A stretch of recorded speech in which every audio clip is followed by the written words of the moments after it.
साध घालते माय मराठी तेथेची धन्य झालो, गत जन्मीचे पुण्य म्हणून महाराष्ट्र देशी जन्मालो. ती आपल्या छत्रपतींची गाथा आहे. आता ती अशी गाथा आहे की एक काय 100 चित्रपट निघाले तरी सुद्धा ती कोणी सामावू शकत नाही. नमस्कार.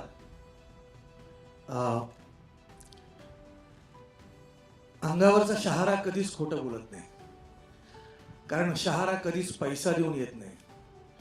शहारा येतो भावनेनं, आणि जी भावना मला आत्ता व्यक्त करायची आहे त्यासाठी मला 2 ओळी अशा सुचतात की साध घालते माय मराठी तेथेची धन्य झालो, साध घालते माय मराठी तेथेची धन्य झालो, गत जन्मीचे पुण्य म्हणून महाराष्ट्र देशी जन्मालो. तर माझे आजी आजोबा जिथून कुठून आले, मी धन्य झालो की मी या पुण्यभूमीत जन्माला आलो, ज्या भूमीमध्ये सह्याद्रीच्या दऱ्याखोऱ्यातून वाहणारा वारा माझ्याही अंगावरून जेव्हा जातो तेव्हा तो माझ्या शहाऱ्याशी स्वतः बोलतो, आणि त्या वाऱ्यामध्ये माझ्या छत्रपतींची, आपल्या छत्रपतींची गाथा आहे. आता ती अशी गाथा आहे की एक काय 100 चित्रपट निघाले तरी सुद्धा ती कोणी सामावू शकत नाही. परंतु हे इतकं मोठं शिवधनुष्य हे पेलत असताना भाऊंनी फोन केला, आणि सुदैवाने एक कोणीतरी म्हणजे एक अभिनेता, ज्येष्ठ अभिनेते असणार होते, परंतु काहीतरी प्रॉब्लेम आहे. भाऊ म्हणले की असं असं आहे, तुम्ही येता का?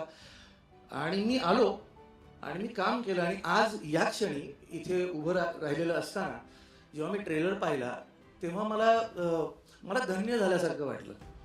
कारण एकतर या सगळ्या मंडळींच्या सोबत मी या चित्रपटात आहे.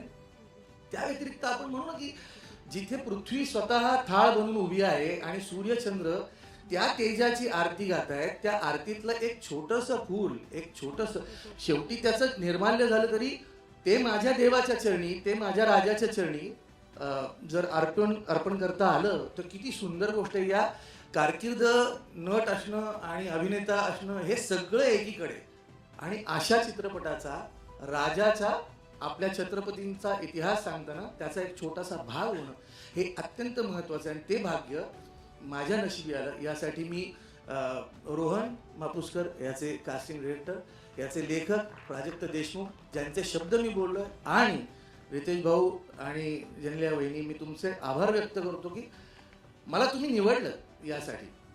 म्हणून म्हणजे काय मला माहित नाही की आपली मुलं बाळं आपली नावं काढतील की नाही, पुढे कोणी येईल की नाही, 2 पिढ्यांनंतर सगळे विसरतात, पण हा चित्रपट राहील आणि या चित्रपटाच्या निमित्ताने आपण राहू.